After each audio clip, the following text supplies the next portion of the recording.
Hey guys, welcome back to PAC Talk with me, your host, Pieter Vodden, your middle-aged host. I'm here today with Eric, my GM at PHAROS REDONDO, Eric Libardoni, who is, our GM at Redondo at our PHAROS location there.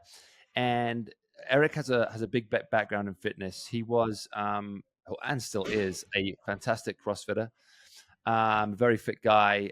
This guy can basically do anything, whether it's strength, whether it's endurance stuff. A real kind of like all-round athlete. And I'll let Eric talk in a second, obviously. But when I look at people that go to PHAROS, when I look at kind of like that hybrid kind of athlete that we've always tried to kind of generate, like Eric is exactly that. He'll do some strength stuff, he'll do some hypertrophy stuff, he'll do some conditioning stuff, and kind of like mix it all together. And we're going to move on today. What is our new kind of program at PHAROS, which is the race program, which has kind of evolved in the advent of HYROX and the popularity of that sport. And we'll dive into that as well. So first of all, Eric, welcome. Great to have you on the podcast. Thank you. My I first think it's podcast. your first time on the podcast, right? It's the first podcast ever. Ever? Oh my God. Ever. How terrifying for you. Yeah. If you're wondering why I look like a complete snack and Eric looks a little fuzzy, it's because I'm on a really good camera and Eric's just on his computer. So Eric in real life is way better looking than me. I just look better because of the quality of the camera. So let's just make that clear right out the gate. Eric, I look great on my camera. So oh, you do? Okay. That's the important thing. Yeah. So let's start with you. Kind of give the people kind of your background, how you found fitness, how you found CrossFit, and where that journey kind of took you over the years. Yeah. So, I mean, it starts way back in, I'd say, college, probably sophomore year. So we're dating myself back to 2010. But that's when I really found the gym. That's when I got, that's when fitness really kicked in the habit. Woke up early, hit the gym. Lucky enough to have a friend that did it with me. But that's really where I started in the bodybuilding space. 24-hour fitness, hit the gym, did a lot of more bodybuilding style stuff. And then that kind of evolved. I got bored of the gym, graduated college, found myself at work, and more or less, was tired of doing the typical chest and tries on Monday, and, eventually got around to squatting, but a lot of it was just upper body and stuff like that. So that evolved into finding racing, or really tough mudders, and running. Did it with a friend, but that kind of took me into the more competitive space, doing something for competition rather than just hitting the gym for aesthetics. And then once I kind of got that under my belt, I went into training for the LA Marathon in 2015. That was sort of the far reach goal. I was like, you know what, I'm just going to run a marathon. Initially, I thought I was going to turn that into running an ultra. But once I run the marathon, I was like, no, my body is not meant for this. Right. I was way too heavy. Unless you're 120 pounds, like running an ultra's, yeah. It's just, I mean, just the marathon beat me up. Like, knees, toes, everything just hurt after that. So I found myself back in the gym, doing bodybuilding stuff kind of after that. Running took its toll, but then I got bored again. So that's when, I decided I found CrossFit, joined local CrossFit gym with a Groupon. And ever since then, it's just been, smooth sailing. Since 2015, I've been in the CrossFit space, but it's really been the only thing that's kind of held my fitness ADD at bay. And so it's always changing. And since then, it's pretty much been a ride through CrossFit. But lately, with life changing, my workout schedule changing, now I used to work out 5 to 7 times a week. Now a lot more, like I was called, as my career got more stressful, switching careers, becoming more in the gym industry, as well as having a child, like my schedule changed completely. So having to kind of take back my programming or my working out, I needed something to reinvigorate my training. So with HYROX sort of entering the picture, I kind of wanted to see what that was all about. Now, I haven't done running, racing, or anything like that since the marathon back in 2015. So it's been almost 10 years since I've, done a running race.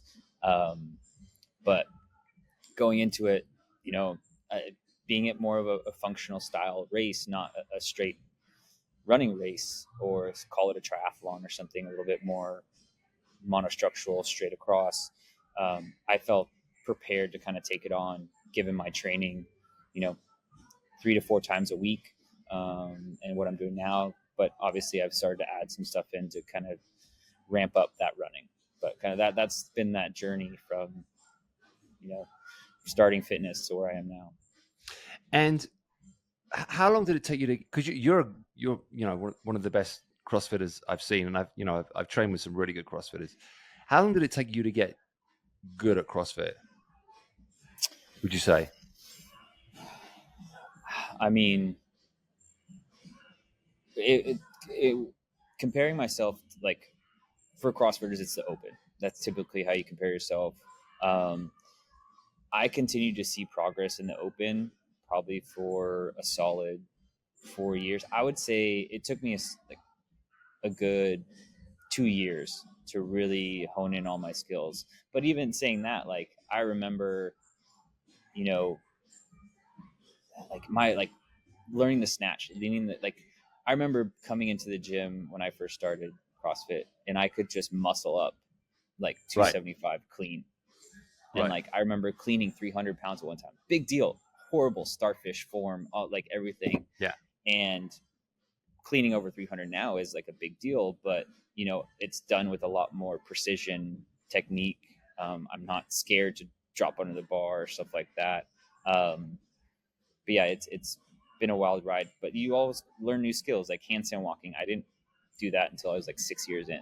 Like, I didn't do that. Yeah. But it takes time, and I think that is both the blessing and what's come to be, from a business point of view, kind of the curse of CrossFit, because people are impatient, and things take time. It takes time to learn how to do this stuff. And everyone's like, I don't want to take the time. I just want to come and work out. I just want to come and sweat. Which is kind of the position where we're in now, right? It's like, take you for an example. You're kind of like my classic kind of evolution of the CrossFitter, and it's exactly what happened to me in some fashion. It's like, you start off bodybuilding, you kind of get bored, so then you find something else. So you found running, I found boxing. You do that for a while, and then you need another challenge, and then this CrossFit thing comes around. It's like, well, this allows me to do this. I can mix things up. I can kind of have fun with it. It gives me a competitive buzz. I learn new skills. And that's the attraction to someone who's kind of like gone through that journey. But a lot of people that are coming in, not necessarily having had that journey, they're just like, I just want to do something that's going to be fun, that's going to make me sweat, and I don't want to have to take the time to learn like snatches and double unders and muscle ups and all this stuff. And I don't think it's the best thing for me anyway at this point in my life, which there's a good argument for that. So I think for us, it was a very natural progression. And at the time, because of the popularity of it, it felt like exactly the right thing to do. But people coming into it now, there's almost like this reluctance to take the time. It's like, we're just in that kind of a world where it's like they want immediate gratification. They want to just be able to do stuff. And if they can't do it right away, then what's the point? So I think, for all and to be honest, as I've changed, as I've grown, I've been like, honestly, whatever gets people off the couch and moving is a good fucking thing. Like, I don't care whether it's Zumba, I don't care whether it's HYROX, I don't care whatever it is that just gets people moving, gets people consistent. That's a good thing. But I think CrossFit now is suffering from that. Like, people thinking, do I want to take the time to learn? Do I need to take the time to learn? Can I get the same kind of benefits from not learning that, but doing this?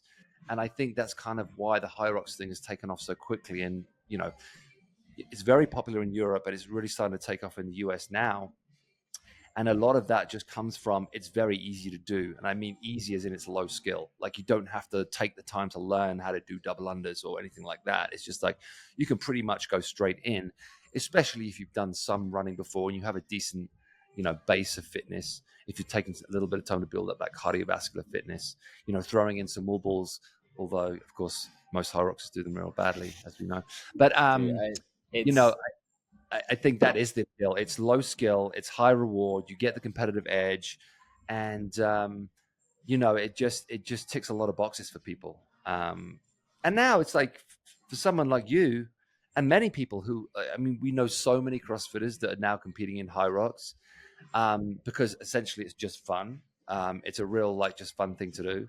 And it's not like you have to rewrite the rule book anyway and learn something completely different. Basically, in my opinion, is just, it's just an endurance version of CrossFit with simplified movements. So it's not too far from the gate. But yeah, I think that's why so many people are drawn to it, and why it's expanding so quickly. Yeah, and that's just it. I mean, there's so many, coming from the health and fitness industry, all these programs couched to 5K, like just getting people up, getting people moving. But it's something that's not just running. It has that, modal domain in terms of just doing different things that's not just running. Yes, after training for this, for the past 3 months, really putting some effort, it's a lot of running. Like, 5 miles is no easy task. When you're talking about someone who's just like doesn't run frequently. Yeah. But it's still attainable. Like 8K running and some of these elements, and the fact that you can do it with the team, you can do it with a relay. There's so many avenues to get into this. But to your point, it's skill wise, that's kind of the real difference I see training for this. And I've gotten into a little bit of a hole as I get excited, getting into the YouTube hole of watching all these. I mean, it's crazy how viral this thing has gone, and just how many people are vlogging, training, all the programs that are coming out. But like, watch like a video, I think it was the past 2 days, and this pro level triathlete comes in and is like, I'm just showed up, no training for it, maybe did some like sleds here and there, but just shows up, runs a 108, which in HYROX, that is very good. Granted, you just laughed at the wall balls. Watching him do wall balls was painful, absolutely painful. Just the form but he finished in. I'm not even going to finish a 108, but he ran like, if you're a runner, if you're well conditioned, because it's a running event. It's a running event. It really is. And this is what I say to everybody who comes to me, like, who wants to do it. So know this first. This is a running event. Everything else is kind of like in the way, but really it's a running event. So unless you get really good at running, you're gonna not do well. So get good at running first. It just comes. He was running like 330s, 330Ks, and I'm just like, geez, like that's fast. With your split, Eric, how what does your week look like in terms of like CrossFit workouts versus HYROX workouts? Right now it's based upon work and just family time. I work out Monday, Tuesdays, rest Wednesday, Thursdays, and then work out Friday, Saturday. In terms of Mondays, I do CrossFit class 5 a.m. Tuesdays, I typically do class and then a 30-minute like monostructural piece after class. Or even, I think this last Tuesday, I just did 20 minutes on the runner, just like something to aerobically move. And then Fridays, typically same thing. I take class, add a little extra piece at the end. Saturdays is where it's strictly aerobic. So those are my long days. Usually I try to, like, I built up to 8K or more on a Saturday. So similar to when I did marathon training, you usually do shorter pieces during the week, and then you have these longer pieces as you build up, and it's kind of just progressive overload of running and aerobic work. But this is the other thing that I have to say. This is the other thing that I have to say to people. It's like, HYROX is not a program. HYROX is just a workout.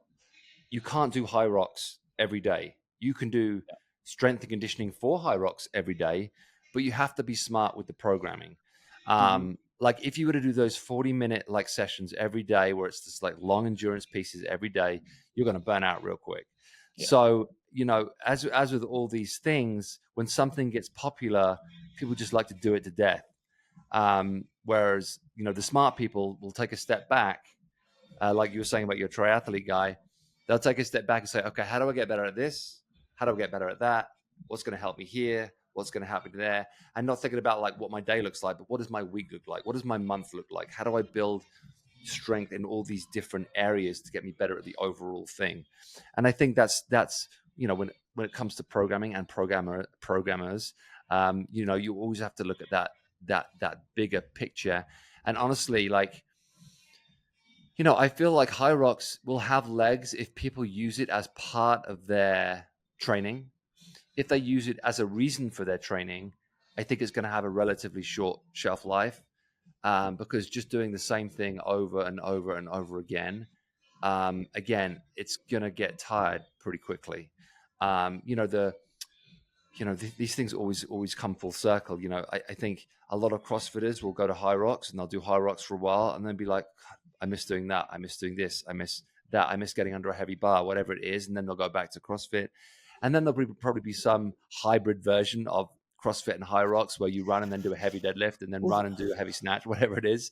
So I'm sure there'll be future versions of this, but there's something called I think it's the Deca Mile, or I think something of that nature, where they have some. But like I've seen some of the programs that's hard, like long endurance work. But that's the thing about CrossFit is like you look at most CrossFit workouts, nothing passes a 20-minute AMRAP, right? Like, because CrossFit is all about the intensity within that that period of time. And when you put it into the longer pieces, endurance work, like you can't be throwing in heavy barbells into a 40-minute workout. Like it's just not safe. It's not safe. Yeah, exactly.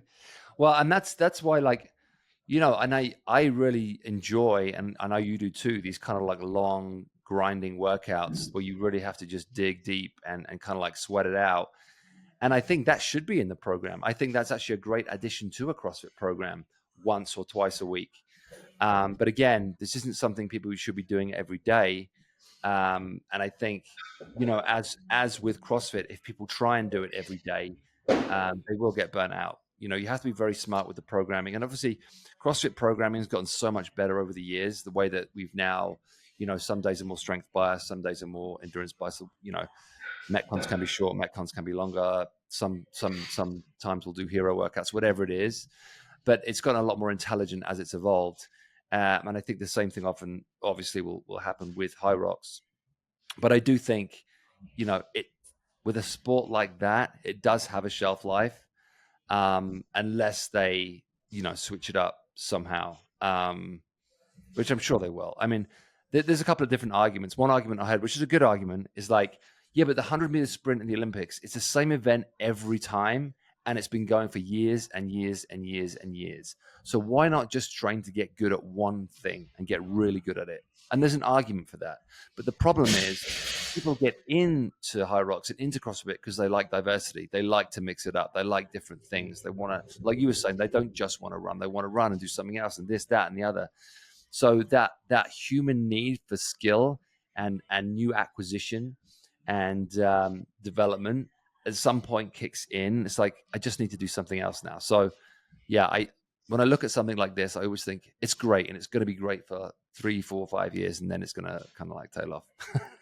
Well, I mean, you see success in marathons or some of these like larger big events, people train for them. And I think that's just what HYROX is going to serve as, is that ambitious goal for people to go and achieve, whether it's, the Boston Marathon or it's the, LA Marathon, or because what is nice is it goes around the world and you kind of, you have this training goal, and it's not like it's in LA 3 times a year. No, it's once a year. You kind of have this like big event to achieve for a big event. And that's where I think it'll serve its purpose. But in terms of like making it for like professional athletes, I think, it's gonna, just like a professional marathoner, like, are they really make, like, how much money is in that?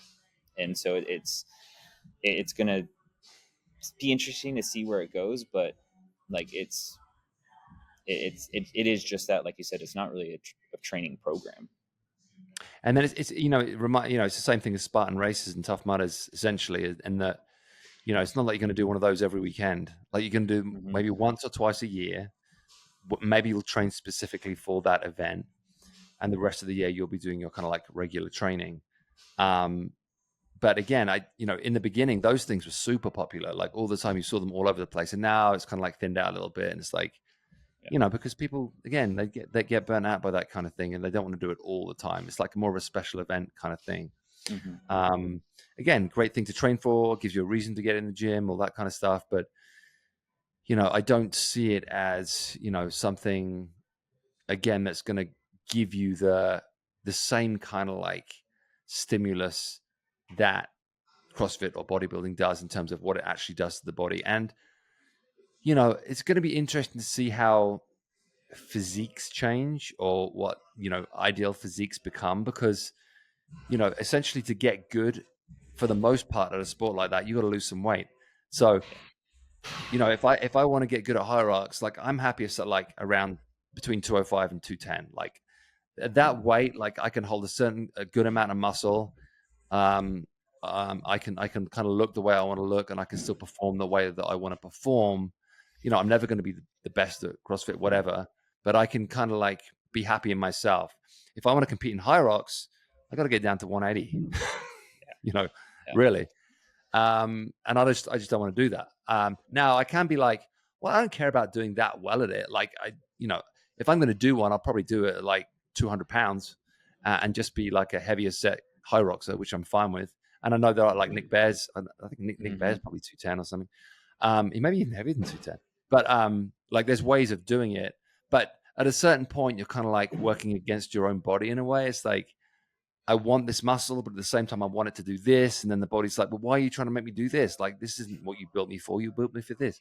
So that's another thing to be aware of. Like, if you're going to be optimal at this thing that you're trying to do, there are other sacrifices that are going to have to be made. And do you want to make those sacrifices physically? And is it worth it? Like, is it worth it for me to lose the lean muscle tissue that I've been building to do this thing that, you know, I'm never going to be that great at? Like, I'll be okay.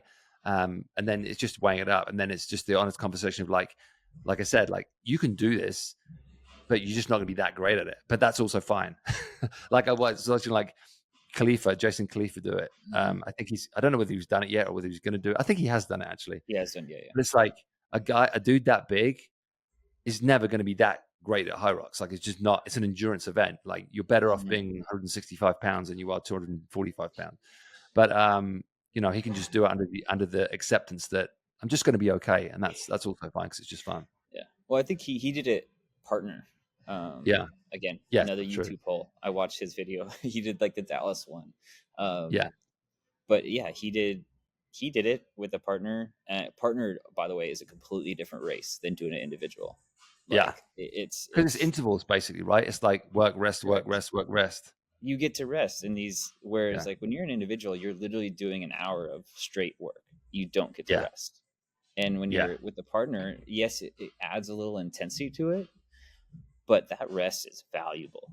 To not have to work for, you know, minute, 2 minutes at a time. Like you can hold yourself at bay and just kind of push through those stations and find yourself at a good rhythm on the run. But yeah, coming back to Jason Khalifa and just in general, like myself, like if I wanted to be ultra competitive with this, yes, I'd have to lean out. Like I are like when I run, I feel top heavy. Like I know that I'm like, and I've built some muscle over the past couple of years doing less like heavy aerobic work, doing more strength training, knowing that like, okay, hitting my protein goals, stuff like that. Like I've definitely put on some muscle mass over the past like year. No, like going to this one, I've always trying to set the expectation of like, I'm doing it, you know, in the open division. I didn't go pro. I'm like, let me just feel this out. I just want to see what all the hype's about. I want to kind of just get my lay of the land. And knowing, and then I thought about it like month out. I was like, do I really want to cut here? Do I really want to like restrict my diet and lean out? I'm like, again, like to your point of like, I've worked so hard to build myself up. And it's like, is it worth, you know, cutting myself down, losing some of this muscle mass to essentially lean out and put forth a great time for my first go? I'm like, no. I'm like, let me just feel this out. If I wanted to go forward again, maybe the Anaheim next time around, I'd probably start like, if I really wanted to push time and like make a run for like some sort of like, whether it be championship open, something like that. Yeah. I feel about it. I feel about it the same way, honestly, I feel about CrossFit, which is for the love of God, just have fun with it. Like the amount of people that like, if I just try hard at CrossFit, I can get to the games and maybe it'll like get me. It's like, it's not going to get you anything. Like just enjoy it. For the love of God, just enjoy it. And I feel the same way about HYROX. It's like, are you going to be the best in the world? Probably not. So just have fun. Like, not that I don't want people to like train for things and work hard and, push themselves, because yes, we all know like we need to push ourselves and we need to challenge ourselves. But at the same time, have some fun. Like, it doesn't matter the outcome. At the end of the day, good to have targets, good to have goals. But at the end of the day, the outcome should just be, I had a great fucking time and it was awesome. Like, that's really the only thing that matters. Like, it got me in the gym, it got me training, like it got me consistent, I had fun. Like, these are the main things that we need to, take in about fitness. Like, most of us are not in it to win trophies. Most of us are not going to make a career out of it. We're not professional athletes. We're just doing this because we want to be fit, we want to be healthy, and we want to have fun. And whenever people get too caught up in their heads about being the best or being better all the time, and like just drilling themselves into, which I saw so often in CrossFit, just like physically and mentally just drilling themselves into the ground, and then realizing after a while, like, I can't do this anymore. Like, I can't even look at a barbell. Like, it's become such a psychological block. They just stop enjoying their training. They stop enjoying fitness, and they have to take a break for a couple of years. Like, happens time and time again. So, and I mean, that's exactly why I found myself in class. Like, class has been a complete game changer in terms of just finding joy in CrossFit and fitness. I mean, at my previous gym, just because class programming was a little sporadic and it was programmed by multiple coaches across, and there wasn't a cohesive outlay to it. I found myself just doing my own programming off the side for multiple years. And it, like, I just know what it, like, lately, like, I don't want to have to, if I'm working by myself, like, I'm not getting as much intensity, and I'm not getting like the work done. I'm in my head. So class has been a complete game changer coming to PHAROS and just, rocking with the 5 a.m. crew. And it's just like, you get in that strength, you get in that conditioning, you get it done. Like, it's been amazing. Like, just kind of having fun with it. It really does. I'm the same. It really does carry you. It really does put the fun back into it. You just enjoy yourself. It's fun to work out with other people. And I always go back to it and say, you have to remember, this is why you started CrossFit in the first place. You got to work out with your friends. It was fun. There was kind of a fun competitive spirit, although it didn't really matter who won. Like, it's just silly, but it's just, just playing basically. And again, people took themselves out of class because they wanted to take it more seriously. And then it's like, okay, now you've taken all the joy out of it. And now it's just become this like thing that you have to do, as opposed to this thing you enjoy doing. And then you get back into class, like, wow, this is why I started this thing in the first place. And like you said, like, now that we are more structured, now that it is more of a plan, that we, programming with purpose, right? We make sure that every day has a purpose and people understand where they are in the journey. It's become something you can do consistently with your peers, with your group. And like, you have your 5 a.m. crew, and that is the 5 a.m. crew every day, and they're always, it's usually the same kind of characters, and then new people come in, and it's just fun. It's a fun social thing that if they weren't there, and if you didn't have that crowd around you, you'd go in at 5 a.m. and do 3 things, and then, like, I'm out of here, like, I'm just done. Whereas, like, the amount of work you can get done, like, you wake up at 4:30, whatever it is, you don't feel like working out at all. It's like, I don't. But as soon as you get there, you see everyone, you start warming up. It's like, all right, I can do this now. Like, your mindset completely changes when you see you see your friends, and you're in that space, and the atmosphere starts creeping up. And that's what you need. That's what you need for motivation. That's what you need for consistency, and that's what you need to truly enjoy fitness. Which is why I always say to people, for the love of God, just get in class and just have some fun. 100%. And I mean, that's truly where sort of, race stemmed from.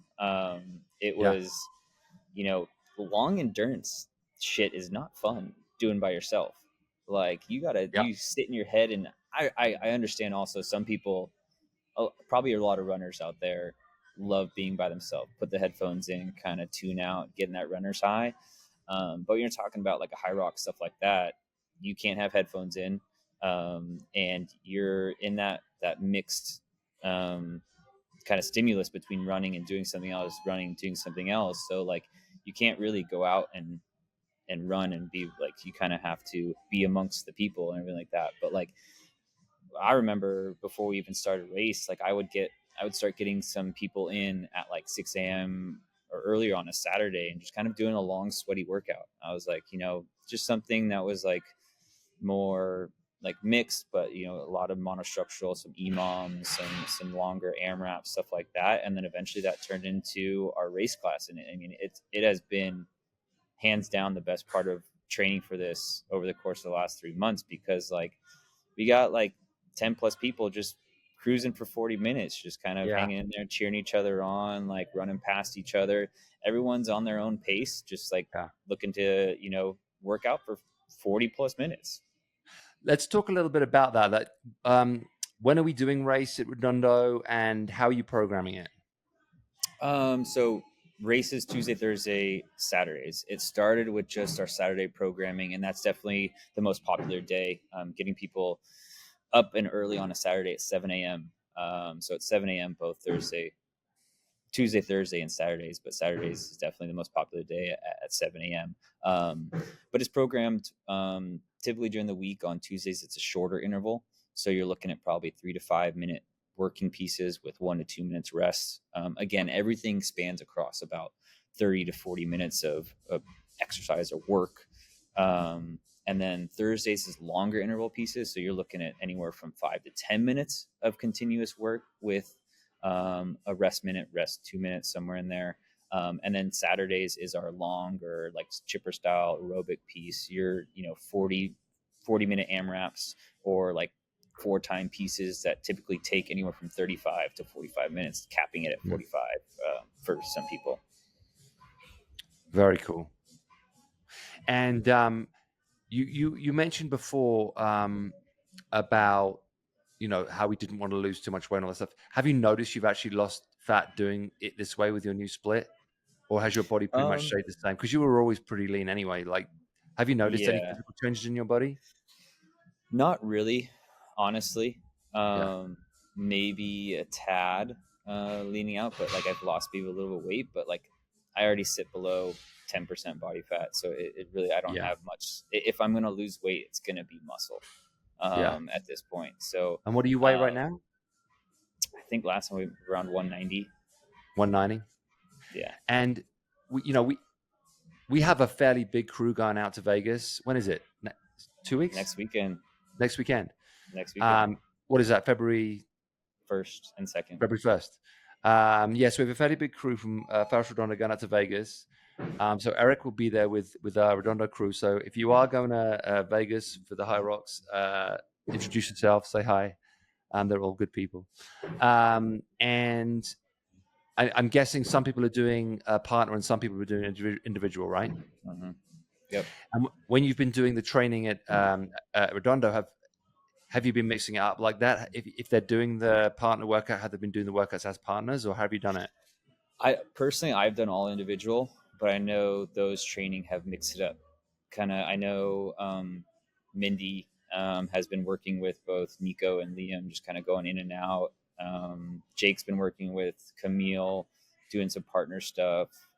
So again, getting that sort of flow of running to doing like one of the movements back to running, but without overly taxing yourself through the individual kind of format, being able to work a little harder, increase intensity. But again, we talked about it, just getting back to that running. It's kind of doing a movement and then trying to see if you can get back up to pace on your runs. Do you think after they've done the event, the actual HYROX event, they'll back off a little bit, or how are you foreseeing this kind of like long term? Yeah, I mean, I don't know what's next. I mean, I will say it's been being in such a competitive mindset prior to, just in general throughout my fitness journey, fitness life. The past 2 years, I've kind of taken a step back and really just enjoyed working out on a daily basis. Haven't really put any pressure in terms of doing any competitions. I know when I tried to do Wadapalooza this past October or September, I ended up getting hurt, so I couldn't even do it then. Right. And so like I haven't competed, but even with CrossFit competitions, it's the same thing. Like it really wasn't, there wasn't an excitement really about it. Yes, I was excited to do Wadapalooza, but like my training really didn't change. There wasn't much about it, but like having this new thing, this HYROX, I had to alter my workouts a little bit. So it kind of created that excitement of like, okay, I got to start running again, got to do this. But afterwards, I don't know.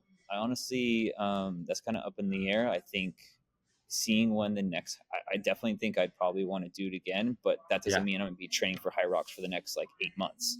Like really, I'll probably fall back into like just the class, have some fun with some training, and continue just doing race class on Saturdays. Honestly. Yeah, I mean that's the thing about it. It's a GPP event, so as long as you stay generally fit over the next few months, and then when you are in a competition, you ramp it up for the last couple of months. And honestly, for most people, that's going to be enough. Like as long as you're doing some running, keeping that GPP up, make sure you got some wall balls in there, make sure you got some technique stuff. But for the most part, like as long as you stay generally fit and then ramp it up, in the couple of months prior, you're going to be fine. And like I said, keep doing it for fun. Like, whenever you feel like doing it, do it. Have fun with it. What I appreciate about this program, Eric, and I always say this to all the coaches that do, when people take ownership of a program and really run with it, it makes such a difference because, people join a gym for a lot of reasons, but sometimes they want to be like inspired and they want to know that the people who are working in the gym are the same as them, and they're doing everything together, and someone's kind of like in charge of it and running it, and the ship's got a captain and everyone's on the same boat. It makes such a difference when you do have a situation like that. So I'm very grateful that you took this on board. You worked with everyone, you pushed everyone, and you have this whole team going to Vegas, which is just such a fantastic thing. And I know a group of them also got together and did a Spartan race recently. So to see that kind of camaraderie and kind of togetherness and people that want to just, enjoy each other's company as well as fitness is such a great thing. So thank you again for doing that, taking it on board, training like this with everyone, pushing everybody. And I know you guys are going to go to Vegas and have a great time no matter what. Yeah, it's been a real pleasure, honestly, kind of running this program and honestly seeing people improve. Like I've had people come up to me that are taking just Saturday and being like, wow, like I noticed a difference in my just capacity transferring over to CrossFit classes, being able to take on these longer ramps. Yeah. Well, that's the other thing. Like it will 100% feed your endurance capacity in CrossFit. Like it just undeniably will. Yeah. And also your recovery ability and build. They always say like the better you get at GPP, the less time it takes you to recover between sets, the more volume you can get in, the better you get at bodybuilding. So everything transfers. All right, my man. Thank you so much. That's awesome. Have a great time in Vegas. Just remind everyone again, when can they do race at PHAROS Redondo and what it is?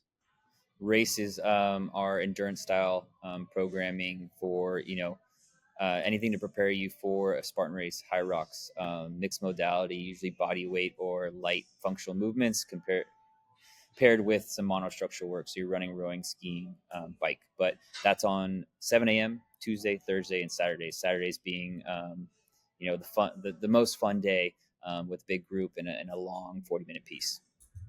Awesome. Get down there, guys.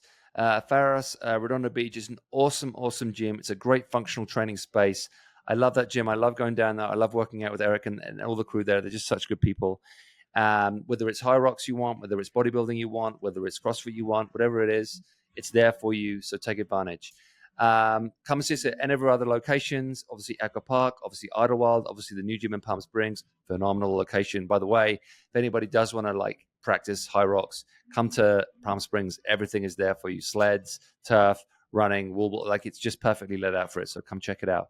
Until next time, guys, thank you so much for tuning in. Give us a like, give us a share, tell your friends to tell their friends, and we'll see you on the next podcast. And until then, take care. Thanks, Eric, so much, brother. Appreciate you. See you, man.